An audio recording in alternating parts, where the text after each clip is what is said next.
So it's just really hard to go super heavy on an isolation lift because an isolation lift is only using really one muscle group, or at least that's the intent of it. Of course, other muscle groups may tend to help out a little bit depending on your form and everything, but still, it's just really focusing on one. So by definition, you can't lift as much weight. So what do you do when you can't lift as much weight? You do higher reps, and that's where this exercise shines.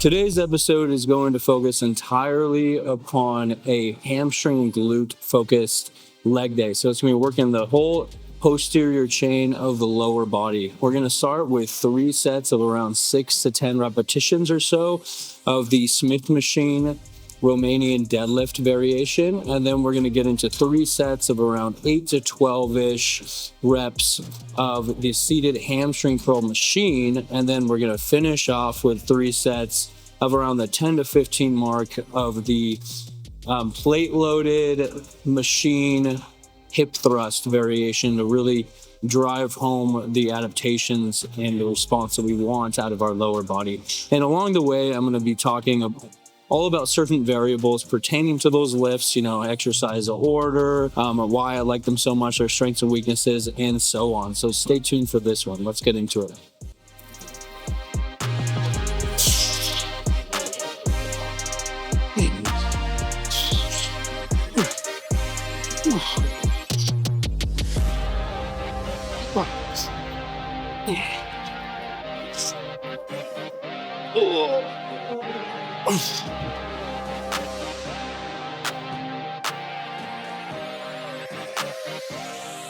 The Romanian deadlift is such a fantastic exercise because it's working the body through hip extension under tremendous loads. It's an extremely loadable exercise, and since you are doing that hip extension, it's lengthening the hamstrings to a maximum degree, so it's stretching them out under load, under tension, and then it's also engaging the glutes to a maximum degree because the glutes are responsible for hip extension like this. So you're also getting a little bit of low back erector spinae stimulus in order to stabilize your core as you go down and keep a rigid form.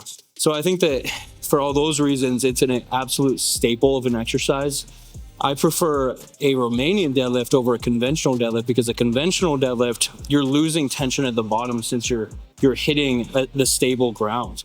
So you're actually losing all of that force production that you may have accumulated, and then the muscles are just resting. So that's more of a power exercise for strength, whereas I think that this lends itself more towards growth or hypertrophy.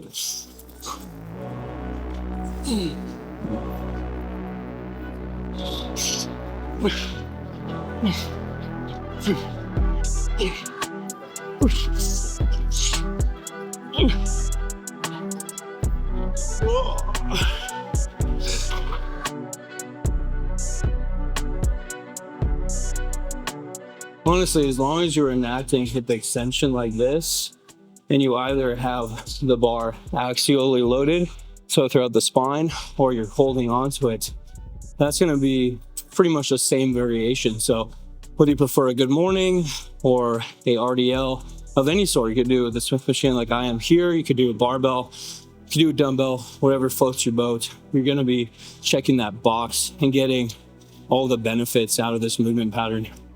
I am choosing to do this variation with the Smith machine just because it's more stable and less systemically fatiguing. Whenever you can be more stable and locked into place, it's automatically just going to hit your recovery so much less. You can usually do more weight and just key into the individualized muscles because you don't actually have to worry about your stabilizers and coordination and balance control. So that's why I'm choosing this movement, but you can totally swap it out for a barbell variation or a dumbbell variation, or swap to a good morning of any sort if you are so inclined to do so, because I know that after a while, if you're doing the same movements in the same way, it gets really stale. So feel free to mix it up, but those are the reasons why I'm choosing this variation of a lift on this particular episode.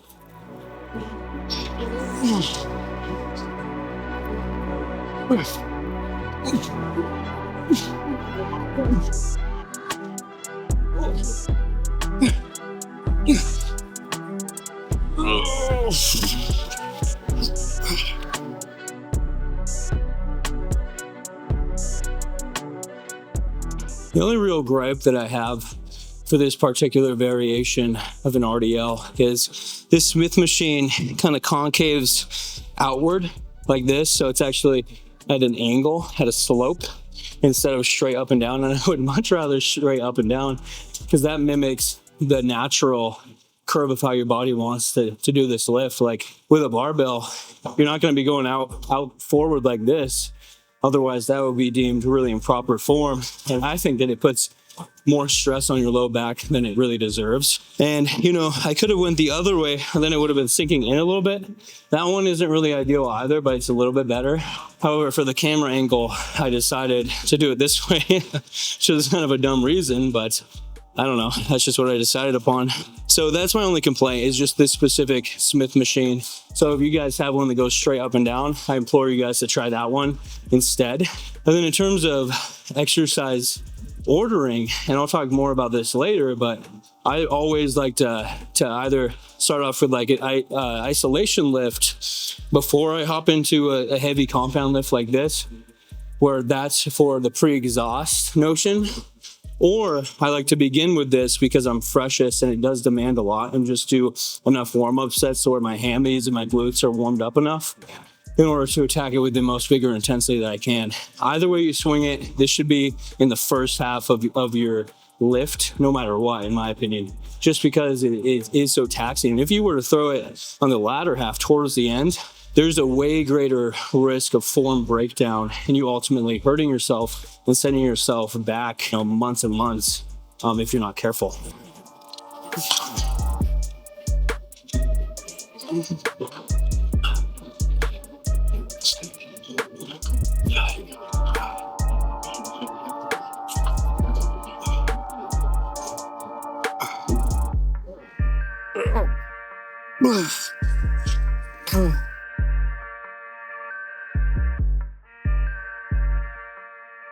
I'm including this exercise in here because it's working the hamstrings in all the best ways that the RDL will not. So the RDL is just lengthening the hamstrings. There's no shortening going on at all. If you look at the movement pattern, when is there ever leg flexion? You're never flexing your leg really at all, especially not to the degree which the hamstrings want when they're in the shortened position. So this is providing the best of both worlds.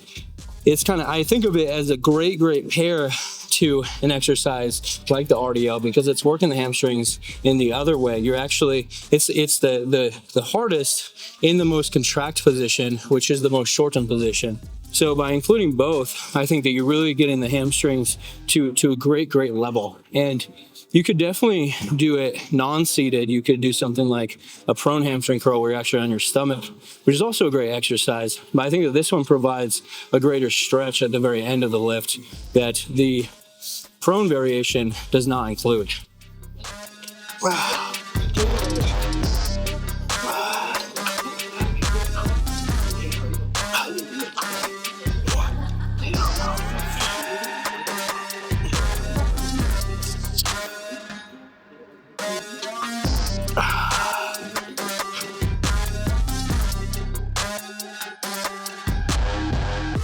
This is one of those exercises that just has a ton of bells and whistles.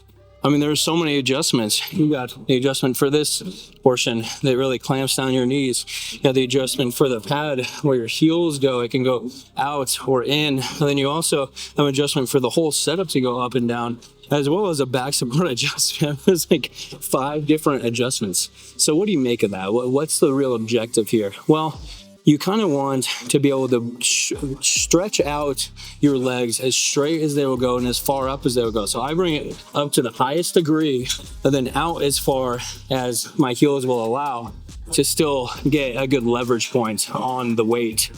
And then I go down as far as I possibly can. So really the name of the game with the adjustments is to become the most stable, but also be able to enact the fullest range of motion you possibly can. Now, I'm talking about it endlessly before. I like to lean forward to capitalize on the lengthened position and create a deeper stretch in the whole movement.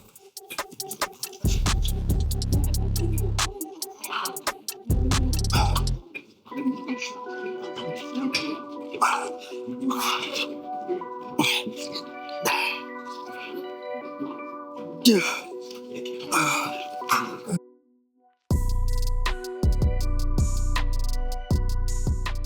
far as sets and reps are concerned, I think that this exercise lends itself very well to like that moderate high repetition zone, just because you really can key into the muscle and work on your mind muscle connection.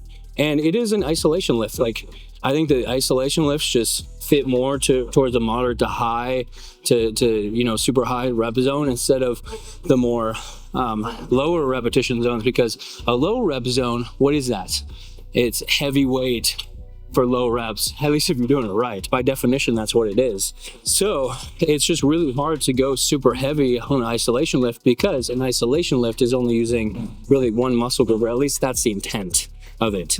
Of course, other muscle groups may tend to help out a little bit depending on your form and everything, but still, it's just really focusing on one.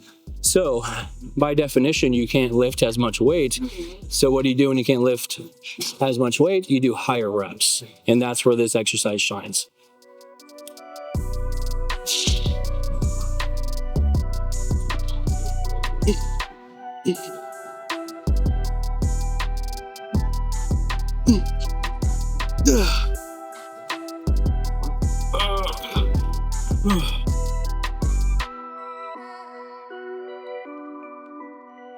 This exercise is great, just like how the Romanian deadlift is great, because it is enacting that hip extension. And as far as the glutes are concerned, that is the primary function of the glutes. And whenever you're doing that hip hinge and that hip extension forcefully, you're gonna be working them to a very, very large degree, especially the gluteus maximus. So I think that this does have some benefits over the barbell RDL, or any version of the RDL for that matter.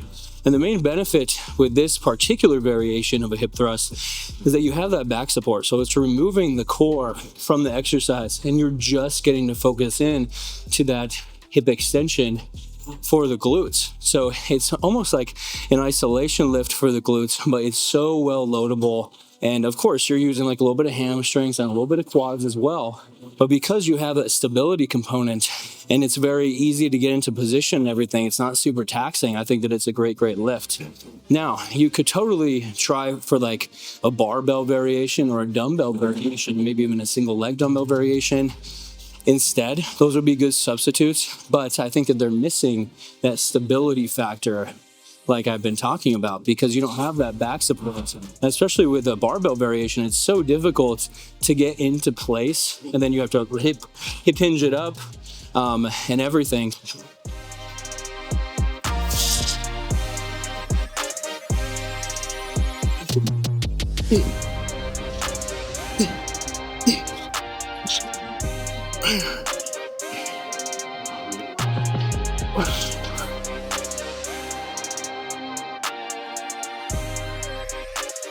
As far as form is concerned on this lift, I don't think it's too complicated. You really just want to be focusing in on the mind muscle connection with your glutes. And then as far as your foot position goes, I like to kind of create a 90-degree angle with my legs so that the glutes have the best emphasis and chance to be taking over on the lift instead of your hamstrings and the other muscles in your lower body. And then for my feet position, I kind of angle my toes out a little bit, and this will actually twist your femur inside of your hip socket and allow for a greater range of motion, and more so emphasize the glutes instead of something like the quads or other muscle groups.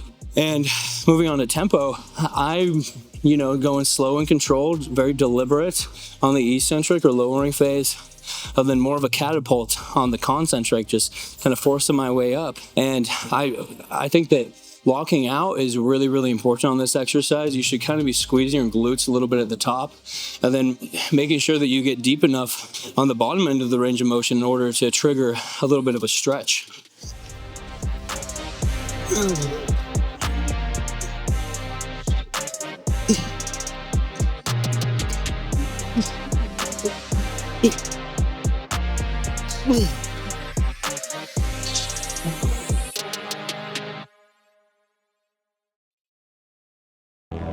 If you do decide to implement a more stabilized variation of hip thrust, like the machine hip thrust, for example, then I think that it can totally be more of a finisher exercise like I have in this particular episode.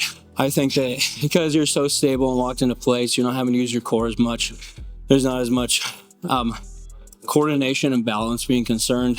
You can just focus in on your glutes, and it's very loadable and set upable. I think that it can totally be thrown towards the end. Now, if you don't have access to this and you're doing like a barbell hip thrust or stiff machine hip thrust or any variation like that, then you probably want it somewhere near the beginning, maybe like after your RDLs. And in fact, it could just replace RDLs because they're both hip hinges. It could totally just replace it since it's a very similar movement pattern. But yeah, that's kind of the exercise order that I'm implementing for this day. And since it is a glute and hamstring, like a posterior chain focus day, I wanted that more compound lift of the RDL in the beginning, followed by something to break up the fatigue with the leg curl, and then finish off with some icing on the cake for the glutes and hamstrings with the hip thrust machine. I think that this is a great exercise ordering for what it is. Now, after this, I'm gonna go and do a little bit of quads. Even though it is a hamstring glute focused day, the key word is focused. I'm still a huge advocate for hitting the antagonistic muscle group in every case. I'm also gonna be hitting some calves, just because if not for anything else, you at least want a small stimulus for growth so that your frequency isn't just one time a week for any given body part, so that you still keep that frequency decently high. Even though legs are very systemically fatiguing and hard to recover from and do pretty well with lower volume, lower frequency, I think that you still want at least that 2 times a week. You don't have to pump it up in overdrive and get the 3 or 4 by any stretch of the imagination, but I think that 2 is pretty goddamn essential. So anyway, thanks for watching. Have a good one. See you next time.